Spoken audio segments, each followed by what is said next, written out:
안녕하세요. 법무사 안준호입니다.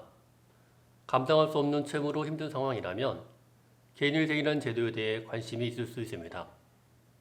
개인회생은 개인 채무자의 원금의 일부를 탕감해 주지만 법원에서 진행되는 법 절차로 신청 자격 검증부터 제도의 악용을 막고자 꼼꼼히 체크하고 있습니다.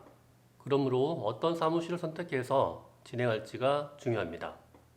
개인회생을 의뢰하시는 분들 중 채무의 발생 이유, 채무 액수, 재산, 가족 현황, 내가 지금 처한 상황 등이 100% 일치하는 경우는 없기에 의뢰인 한 분 한 분에 맞는 맞춤형 상담이 가능해야 합니다.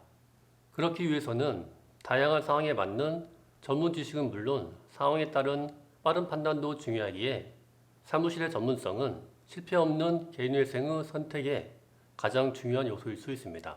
따라서 어떤 사무실을 만나느냐에 따라 결과도 절차 수행도 많이 달라질 수 있으므로 오늘은 사무실을 선택함에 있어 몇 가지 주의사항에 관해 정보를 드리고자 합니다.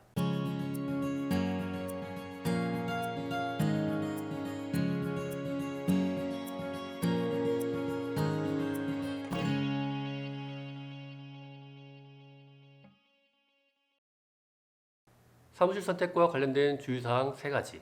첫 번째는 저렴한 수임료는 다시 한번 확인해야 합니다. 여러 곳에서 상담을 받아보셨다면 알겠지만 사무소마다 수임료에는 상당한 차이가 있습니다.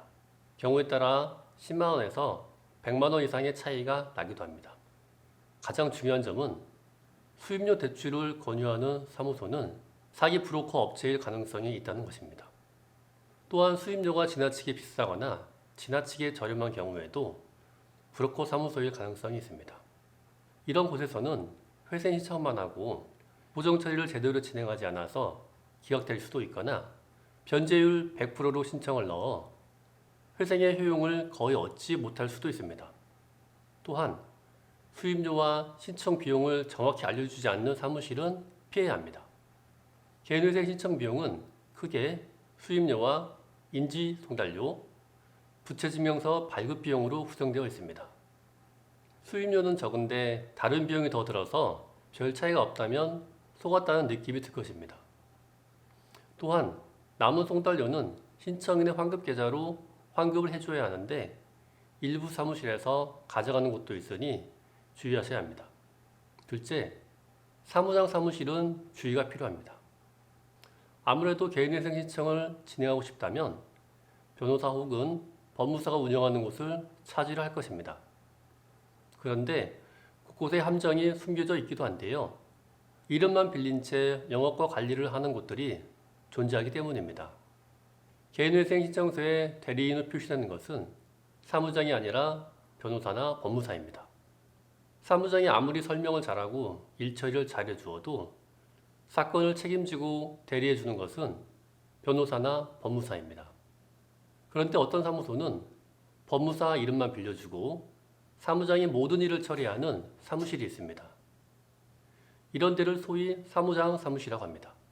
이런 사무장 사무실은 나중에 문제가 생겨도 사무장은 전화를 받지도 않고 잠적해버리고 법무사는 나몰라라는 경우가 종종 발생하기도 합니다.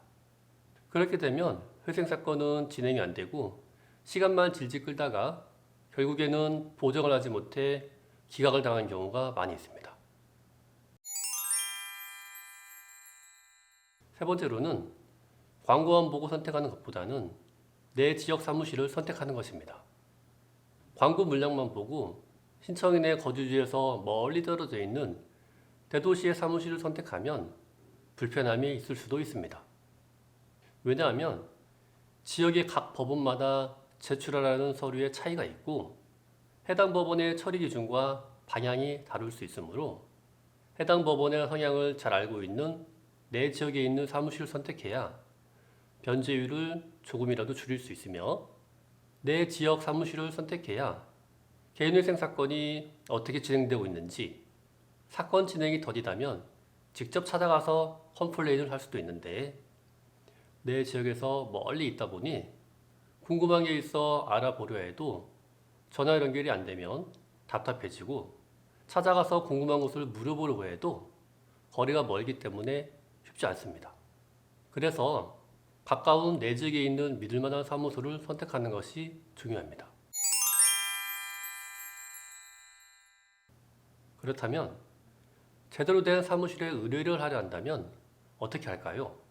개인회생 신청을 할 예정인데 혼자서는 무리라고 판단해 여기저기 전화로 물어봤다면 여기서 확인해야 할 사안은 해당 사무실의 변호사나 법무사와 직접적으로 소통할 수 있는지 확인해야 합니다.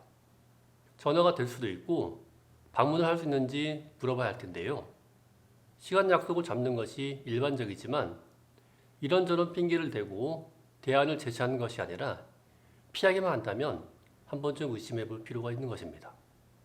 자신의 입장에서는 한시가 바쁘다고 생각해서 나름대로 검색 후 통화만으로 결정을 내릴 수도 있지만 어려움이 생기는 경우를 예방하기 위해서는 두세 곳 정도는 직접 상담을 해보는 것이 도움이 될 수 있습니다. 무조건 된다고 하는 곳도 있을 것이고 어떤 부분으로 인해 어려움이 예상된다는 이야기를 해주는 곳도 있을 텐데요.